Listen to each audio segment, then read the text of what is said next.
Mandatum. Bienvenidos de nuevo a esta serie de videos. Hoy nos adentraremos en la historia de Vlad Drácula, príncipe de Valaquia, desde su ascenso al poder, pasando por sus 3 reinados, hasta su sangrienta lucha contra los otomanos, que dejó tras de sí un mar de sangre y campos sembrados de cuerpos empalados. Hijo de Vlad II Dracul, Vlad Tepes nació entre los años 1428 y 1431. Fue considerado por algunos como la encarnación del mismo Lucifer y por otros como un piadoso, aunque implacable, defensor de la fe frente al avance musulmán.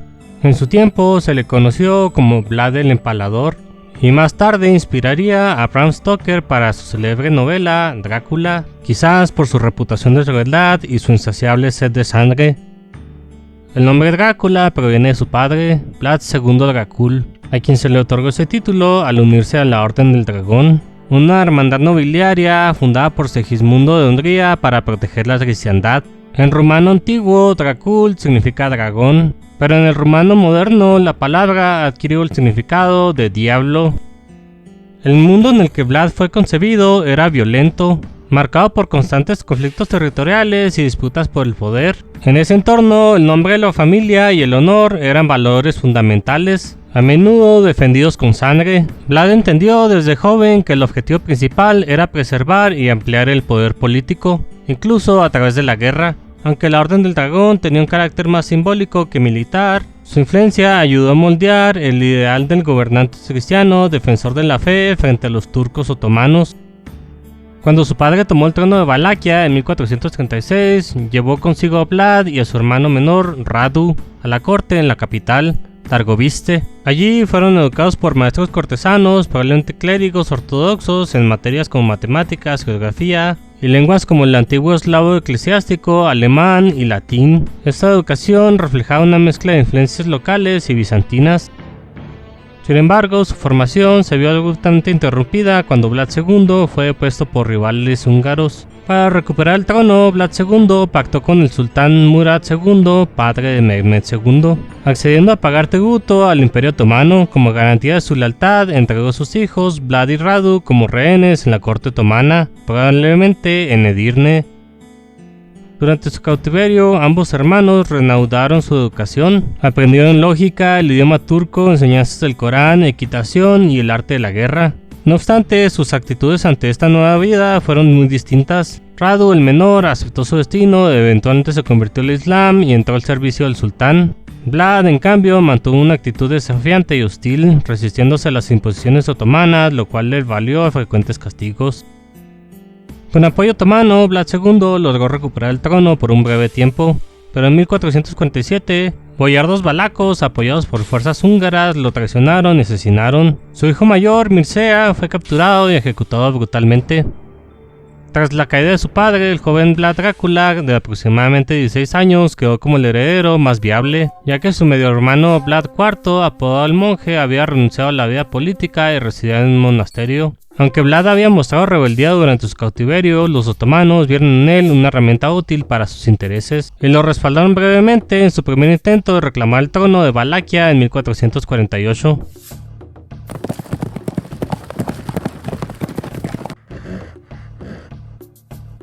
Este escenario está basado en la primera toma del trono por parte de Vlad en 1448, antes de ser derrocado por Vladislao II. Los objetivos principales son convencer a los caudillos locales de unirse contra Vladislao y destruir el campamento militar enemigo. La narración inicial del escenario comienza con una caminata por un camino boscoso rumbo a Poenari, donde se mencionan armaduras, armas e incluso estacas sobresaliendo del suelo. Aunque Vlad sí usó el empalamiento como táctica psicológica, no hay evidencia de que los caminos hacia Poenari estuvieran plagados de restos de batalla o empalados. Esto más bien parece un toque dramático del juego para dar ambiente. Más adelante se escribe una espada decorada con símbolos de la Orden del Dragón, encontrada intacta en medio del bosque. No existe ninguna evidencia de que Vlad Tepes haya tenido una espada con tales decoraciones, ni de que se haya perdido o redescubierto más tarde. Esta parte es una invención pura para darle misticismo a la historia. Vlad está representado por la civilización turca. Esto se debe en parte a que ni los eslavos ni los magiares tienen acceso al artillero manual, que es una unidad clave en esta misión.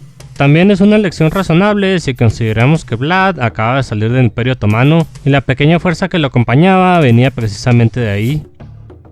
En 1448, el sultán Murad II dejó ir a Vlad Drácula con el objetivo de que tomara el trono de Valaquia, trayendo de vuelta a la región bajo control otomano, pero Vlad no tenía tropas suficientes, ni dinero, ni conexiones políticas. Llevaba entre 5 y 6 años fuera de Valaquia y era poco probable que lograra tomar el poder por sí solo.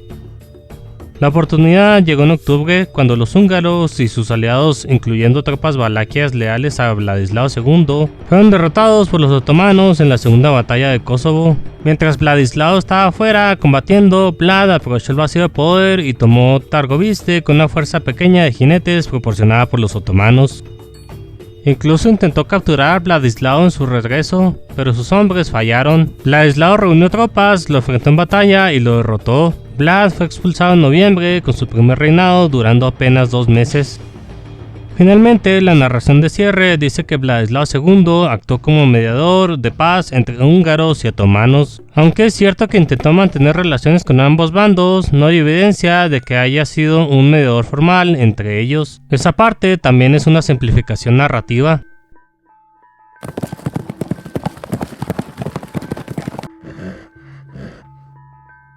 Este escenario está basado en el regreso de Vlad Drácula a Valaquia en 1456 y su enfrentamiento final con Vladislao II. Los objetivos principales son llevar a Vlad hasta el castillo de Bran al norte, y luego atacar la capital de Targoviste para acabar con su rival. La narración inicial menciona que la Orden del Dragón era un poderoso aliado, cuyos caballeros cruzados servirían a Drácula contra sus enemigos. Esto es falso. Para mediados del siglo XV, la Orden del Dragón ya no funcionaba como una fuerza militar activa ni como una alianza de cruzados. Era más bien una hermandad nobiliaria simbólica y no participó como tal en los conflictos de Vlad. En este escenario, Vlad es representado por la civilización magiar, lo cual tiene sentido. Esta vez su apoyo no vino del Imperio Otomano, sino del Reino de Hungría. Tras el fracaso de su primer reinado en 1448, Vlad se refugió brevemente en Edirne bajo dominio otomano, pero cuando los vasallos húngaros de Vladislao II fueron derrotados, este último se acercó más a la órbita otomana. Vlad entendió que su valor estratégico se había agotado y que su vida estaba en peligro, así que huyó a Moldavia.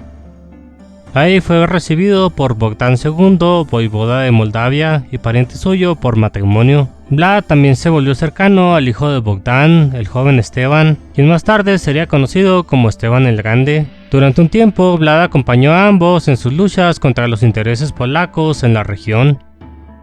Pero esta etapa terminó abruptamente cuando Bogdan fue asesinado por su hermano, Pedro Arón, en 1451. Vlad y Esteban huyeron juntos hacia Transilvania, tierra dominada por los húngaros. Buscaron refugio en ciudades sajonas como Brasov y Sibiu, aunque tuvieron que cambiar de lugar constantemente para no ser entregados.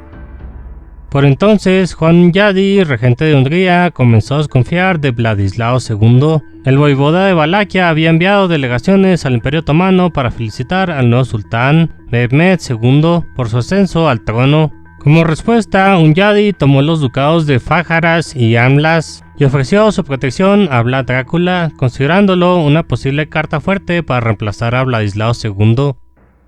A pesar de que Hunyadi había sido el arquitecto de la caída de su padre y del asesinato de su hermano mayor, Vlad aceptó su apoyo. La política pesaba más que el orgullo. Si quería recuperar su trono, necesitaba respaldo húngaro. Fue así como Vlad pasó a servir como guardián de la frontera transilvana. En 1453, Mehmed II conquistó Constantinopla. Poco después volvió su atención hacia los Balcanes. Temiendo una nueva invasión, Vladislao II se acercó aún más a los otomanos, permitiéndole usar Valaquia como una ruta de paso para sus ejércitos. Durante la defensa húngara de Belgrado en 1456, los valacos aliados con los turcos realizaron incursiones en Transilvania, debilitando el esfuerzo de guerra cristiano. Las negociaciones entre Hunyadi y Vladislao fracasaron cuando estallaron rebeliones en Valaquia contra el dominio húngaro. Fue entonces cuando Hunyadi decidió apostar por Vlad. En junio de 1456, Vlad Drácula cruzó los Cárpatos al mando de una pequeña fuerza compuesta por boyardos exiliados y mercenarios húngaros.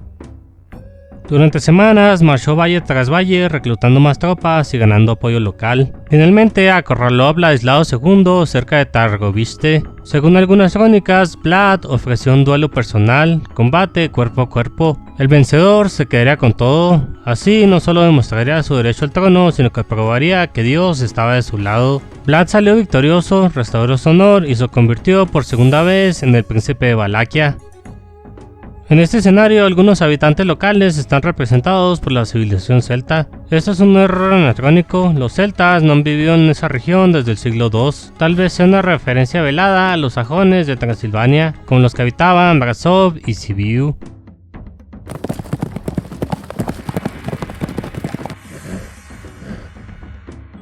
Este escenario está basado en las devastadoras incursiones de Vlad Drácula contra fortalezas otomanas en el Danubio entre 1461 y 1462.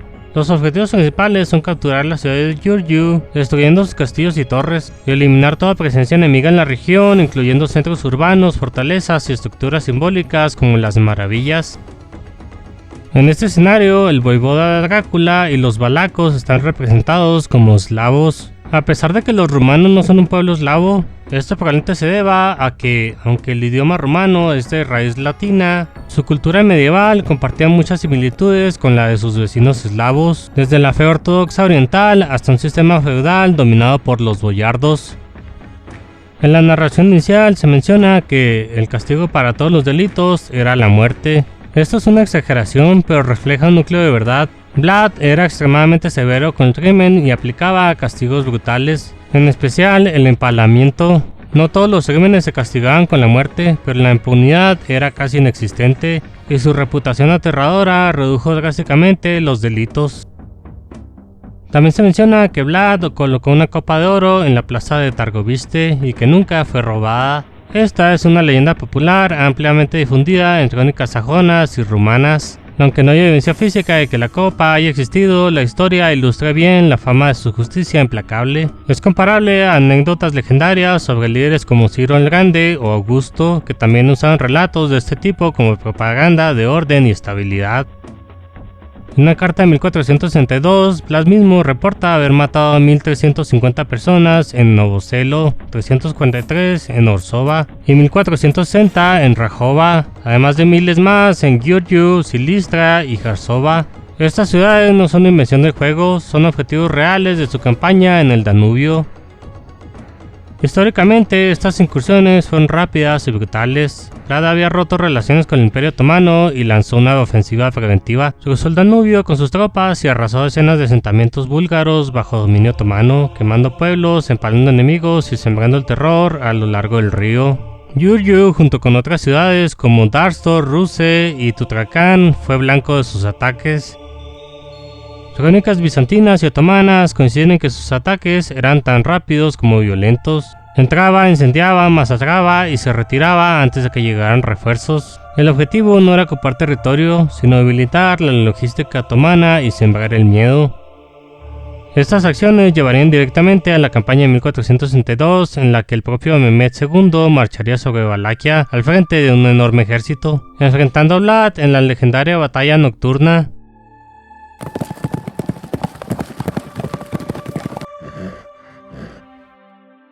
Este escenario está basado en la invasión de Valaquia por parte del sultán Mehmed II en 1462, con el apoyo del hermano de Vlad, Radu III. Los objetivos principales son ganar la batalla inicial y resistir las ofensivas otomanas, asegurando que los castillos valacos permanezcan en pie al final del asalto.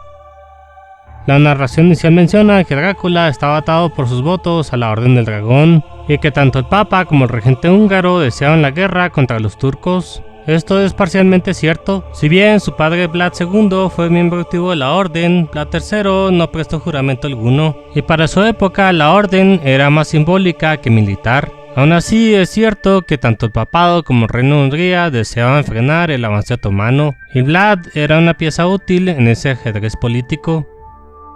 También se afirma que Mehmed II envió una fuerza de 18.000 hombres a Valaquia, pero esto representa solo una facción. Para la campaña principal de 1462, Mehmed reunió entre 80.000 y 150.000 soldados, acompañados de más de 120 cañones y contingentes auxiliares de Bulgaria, Serbia y Anatolia. Fue una de las operaciones más grandes del siglo. Tras las incursiones de Vlad en territorio búlgaro bajo control otomano, el voivoda sabía que la represalia era inevitable. Durante ese tiempo firmó acuerdos con las ciudades sajonas de Transilvania, a cambio de pagar reparaciones por ataques previos. Las ciudades contribuían con tributo anual para sostener una fuerza de 4.000 mercenarios que defenderían la región de futuras invasiones. Esta milicia se volvería crucial en los meses siguientes. Mientras los otomanos avanzaban en Serbia, el plan de Mehmed era claro: cruzar el Danubio, subyugar Valaquia e instalar a su protegido, Radu III, como voivoda títere. Para los cristianos la situación era alarmante. Se convocó una cruzada, pero los refuerzos no llegaron a tiempo. Durante este periodo, el aliado Vlad, Miguel Sigali, fue capturado por los otomanos y ejecutado brutalmente tras ser torturado. Una leyenda popular relata que cuando una delegación otomana llegó a la corte de Vlad, se negó a quitarse los turbantes como señal de respeto. Vlad, interpretando esto como obstinación, ordenó que se los respetara permanentemente, clavándoselos al cráneo con estacas de hierro. La historia, aunque probablemente exagerada, refleja la imagen temida que Vlad cultivaba.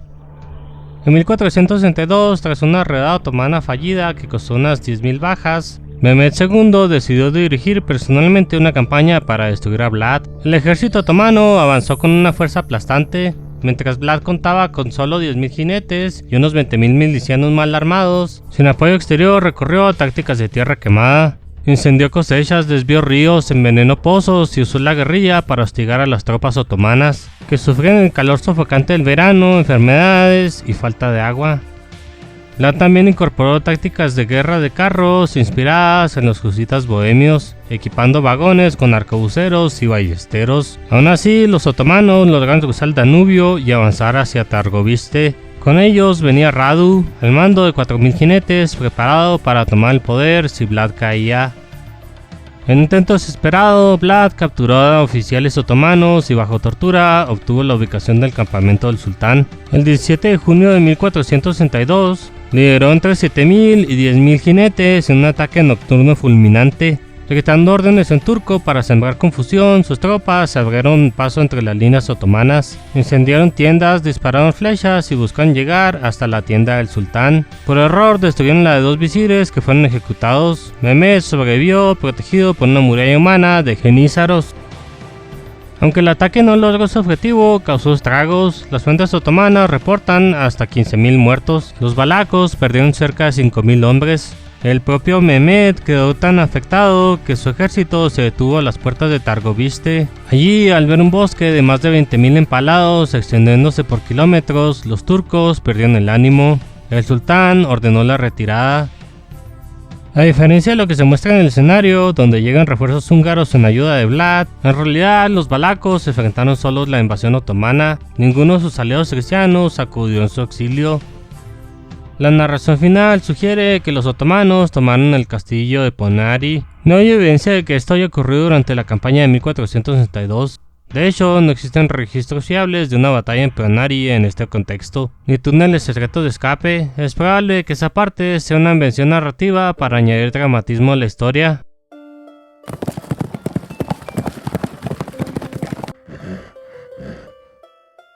Este escenario está basado en el regreso de Drácula a Valaquia en 1476. Apoyado por fuerzas húngaras en su lucha contra Basarab Lajos, el nuevo príncipe valaco.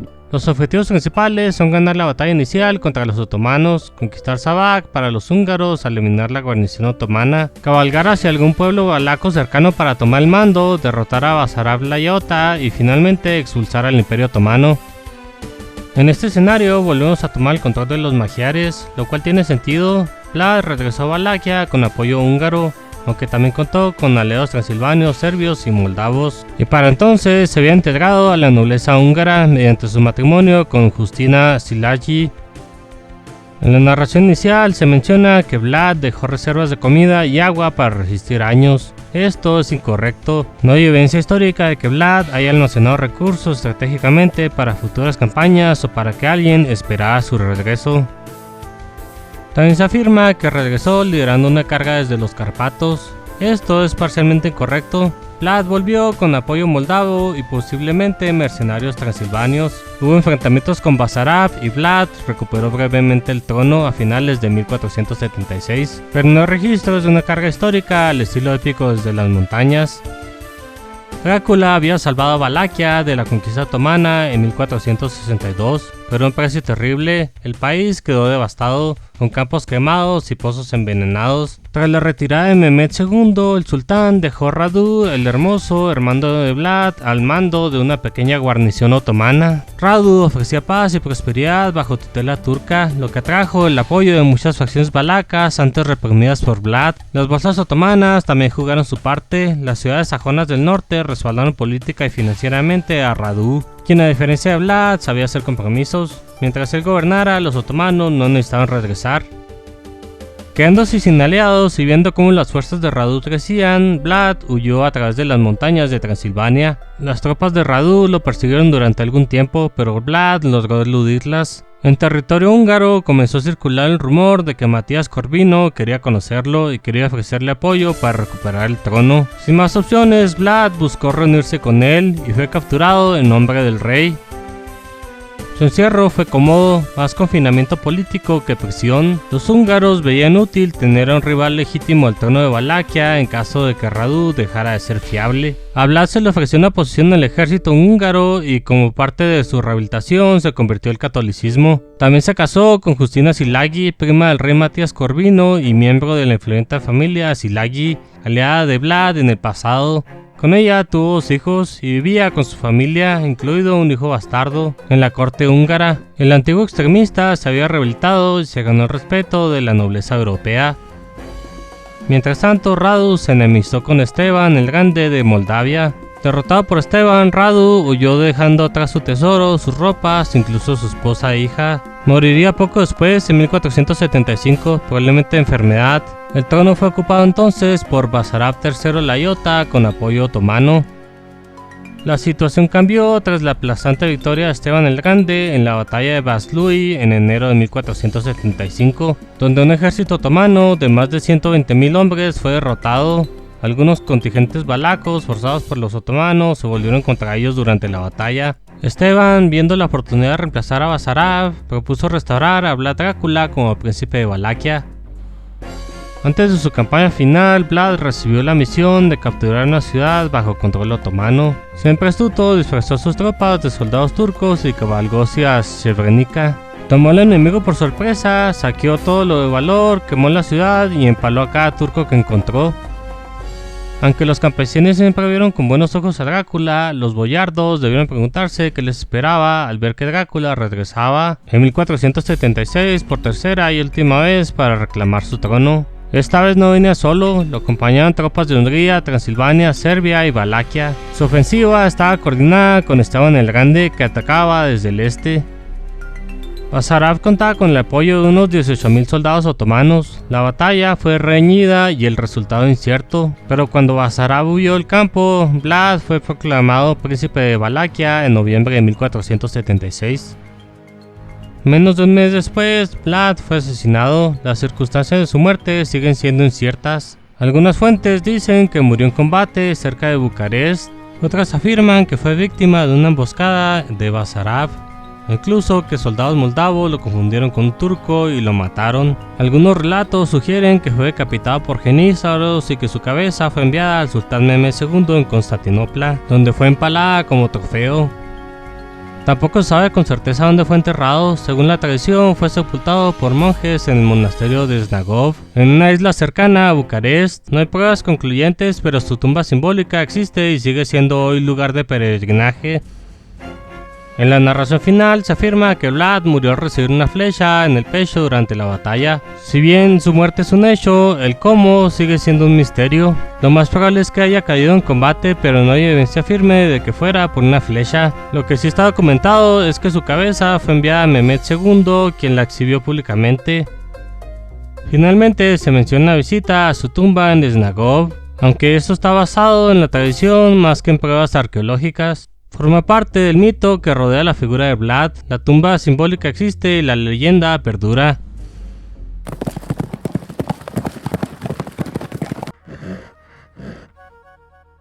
El icono de la campaña de Vlad Drácula en Definitive Edition consiste en un escudo decorado con el blasón de la casa de Draculesti, una espada turca Kilig y una insignia de la Orden del Dragón que todos sus miembros deben portar. Vlad Drácula fue efectivamente miembro de dicha orden.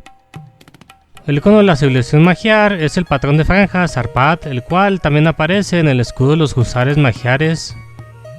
La imagen de interfaz de usuario para los magiares es la Santa Corona de San Esteban, la corona hereditaria de los monarcas húngaros.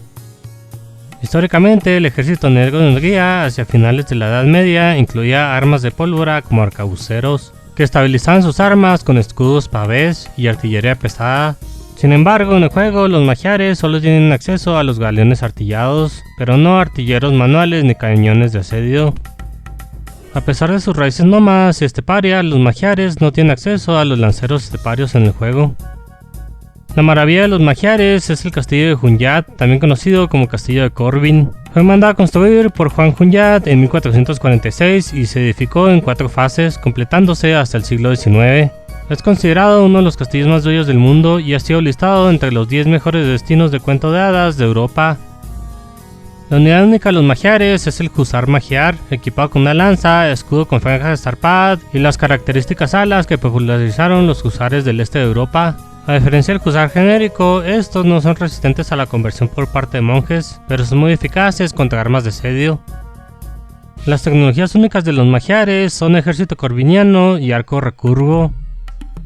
Ejército corbiniano reemplaza el costo de oro del Husar Magiar por un costo mayor en comida. Históricamente, los ejércitos corbinianos fueron las fuerzas armadas profesionales empleadas por Matías Corvino a finales del siglo XV, conocidos como el Ejército Negro de Hungría, probablemente por el color oscuro de su armadura. Fue uno de los primeros ejércitos permanentes y profesionales de Europa medieval. El icono de la civilización eslava está basado en el símbolo del tridente de Yaroslav I el Sabio, usado por la dinastía rúrica. Hoy en día este símbolo es el escudo nacional de Ucrania.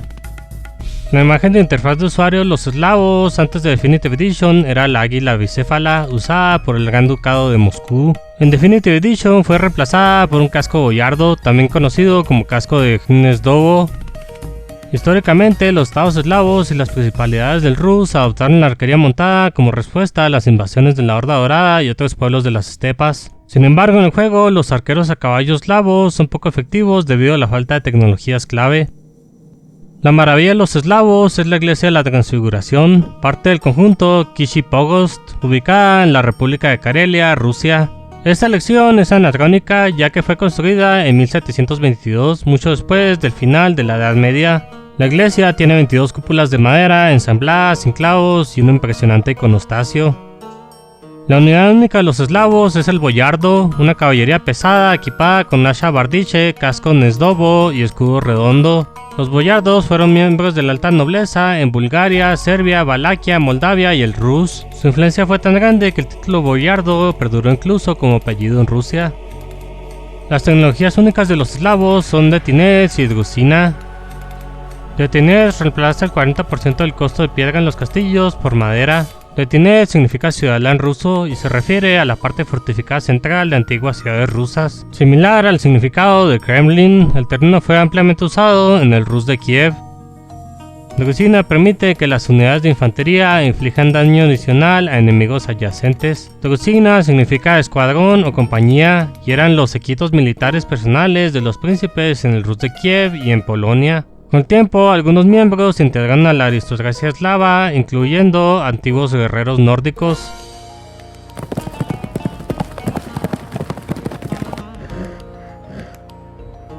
Antes de despedirme, quiero agradecer por formar parte de esta comunidad que mantiene vivo este proyecto. Si disfrutaste este viaje por la historia detrás de Age of Empires 2, deja tu like, suscríbete y activa la campanita para que no te pierdas el próximo capítulo. Puedes ayudar al canal a través de Patreon o Ko-Fi, incluso un aporte pequeño ayuda a que sigamos mejorando. La historia de Vlad Drácula es oscura, trágica y llena de contradicciones, como muchas figuras del pasado. Su legado desafía las fronteras entre héroe y monstruo. Gracias por acompañarme en este recorrido por la historia. Esto fue Mandatum Imperatum, nos vemos en la próxima.